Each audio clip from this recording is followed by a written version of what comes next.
Today's review is on As Told by Ginger, one of the best Nickelodeon Nicktoons of all time and one of the best cartoons of the 2000s era. It was a comedy drama that focuses on a junior high, later on, high school girl named Ginger Foutley, who along with her two best friends tries to become more than a social geek. The show had ongoing story arcs and characters who developed, aged, and changed their clothes throughout the show, a once rare quality in an animated series. Let's take a look at the characters. The main character, Ginger Foutley. She desperately wanted to be noticed, but did not like being looked at. Ginger was repulsed and obsessed with the social structure that dictates her life at Lucky Junior High. Ginger secretly wished for a shot at the extreme popularity, but when her prayers are answered, she ends up paralyzed with uncertainty. Her excellent writing skills and willingness to fight for what she believes to be right has made Ginger stand out from the crowd. Ginger is nice and will be there for her friends, but she never puts up with anyone's nonsense. Carl Foutley, Ginger's younger brother. He comes up with schemes and performs experiments in an abandoned doghouse in his backyard. Lois Foutley, a nurse and Ginger and Carl's lovely mother. She may be a nurturing mother, but she is also something of a strict disciplinarian and doesn't hesitate to put her foot down. She has a close relationship with her kids, probably because she is a single mother, and the family of the three does not appear to have any other close relatives. She gives Ginger motherly advice or cheering, in addition to being very supportive. Deidre Dodie Bishop, one of Ginger's best friends since second grade with Macy. She is a chatterbox and recycled gossip authority. She craves attention and tries to do anything to improve her social status, which often fails. Robert Joseph Hoodsey Bishop, Dodie's younger brother and Carl's best friend and sidekick. He is called Hoodsey due to always wearing a purple hoodie sweatshirt, obviously, plus his closet is full of them. Hoodsey is so gullible when he believes anything someone tells him. He helps out Carl with schemes and plots. He's also a mama's boy, especially when repeating everything his mother tells him. He will even use his mother's advice to attempt to stop Carl from his scheming. He also has a bedwetting problem, despite him being 12 years old. Macy Lightfoot, Ginger's other best friend. Macy is allergic to everything and fears change. She is portrayed as the geek by the group and is knowledgeable. She is childish, most likely due to her absentee parents who are never there to help her through the various stages of adolescence. Darren Patterson. At the beginning, Darren wore a headgear, but no longer needed it in the later seasons. Darren expressed his feelings for Ginger and they became a couple. When they were in high school, their relationship ended. Darren ends up getting together with Simone, an older cheerleader, although he automatically regrets this. Heartbroken, Ginger decides to cut Darren out of her life entirely. However, in the series finale, Darren and Simone are shown to still be dating. But there is a sneak peek into the future showing Darren holding a infant daughter who looks like Ginger, with a slightly darker skin tone. This means that Ginger and Darren made up and got back together. Well, that's great. That's great that they got back together towards the end of the series. Happy endings do come true. Courtney Claire Gripling, the popular girl at Lucky Junior High. Her fascination with Ginger began as an experiment to see how the other half lives and eventually blossomed into a real friendship. Courtney looks to Ginger as someone she can turn to when she needs help or advice from someone other than her mindless followers. She may be a typical ditzy, not very bright and spoiled, but she is beautiful, adorable, sophisticated, and kind-hearted. Courtney is also somewhat of an airhead and can be shallow and selfish. Miranda Kilgallen, Courtney's best friend. Miranda's icy cruelty can be tracked back to a strict upbringing from her overbearing father. She is so loyal to Courtney that she will get jealous when Courtney pays attention to other people, especially Ginger, when Courtney is friendly towards her. Miranda is the meanest towards Ginger because of that. She even tries to humiliate Ginger, cackles with laughter at Ginger's failures. So let me get this straight. She's so loyal to Courtney that she'll get jealous if she pays attention to anybody, especially Ginger. And because that Courtney is friendly with Ginger, Miranda wishes bad things to happen to Ginger, where she's mean to her and she gets a kick out of laughter when Ginger fails. Yeah, I never really liked Miranda. F her. And besides, she seems like one of those characters that were meant to be disliked. F Miranda. Jealousy is not a good thing. She got the nerve to be mean at Ginger, like she sees her as a threat. Why are you being jealous? It's not like Courtney's going to leave you for those people that she pays attention to. What is your problem, Miranda? Anyways, the opening theme song is titled I'm In Between. It was first recorded with vocals by Melissa Disney, the voice of Ginger, was in character as Ginger when singing the theme song.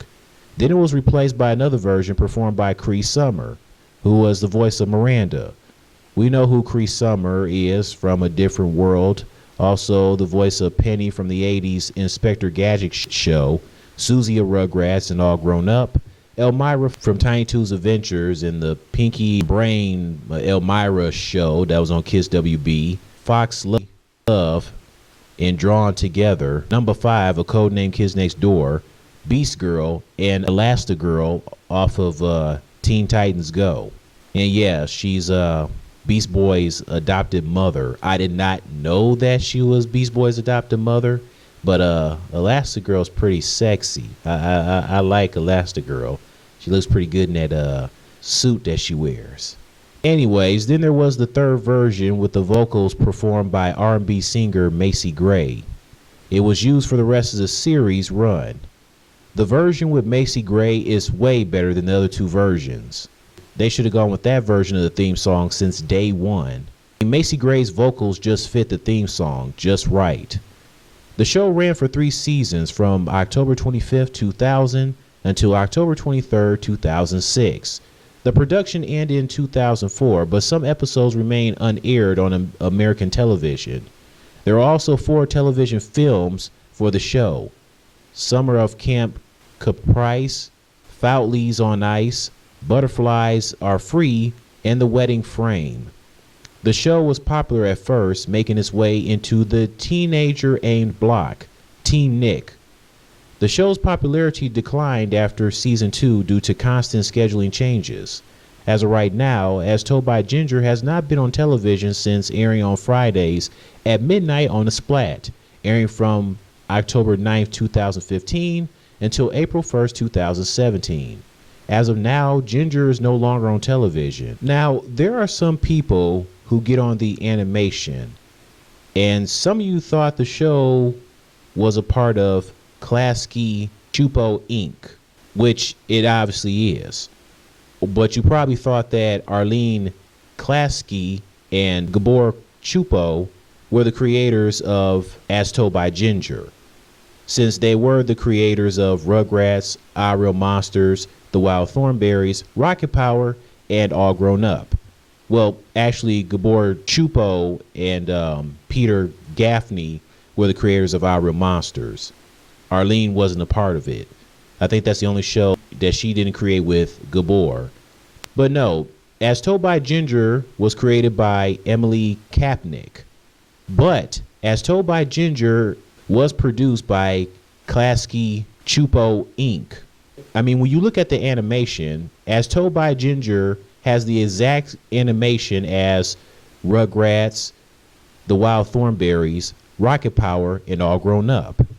And Klasky Csupo is known to have not so appealing animation. In fact, the great YouTuber, Mysterious Mr. Enter, broke it down in his As Told by Ginger review. He made some good points where he talks about he doesn't care for the animation.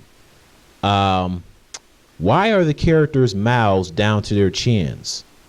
It looks weird and disturbing. Like their mouths should be underneath their noses, not all the way down to their chins.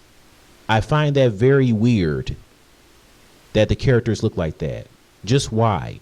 It's even disturbing to see Ginger eating popcorn.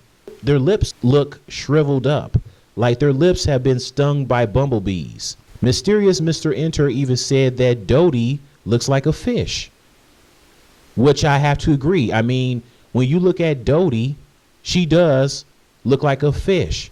Pretty much like one of those blobfish, a blobfish with pigtails. That's what Dodie looks like. Also, why is her neck so long? Seriously?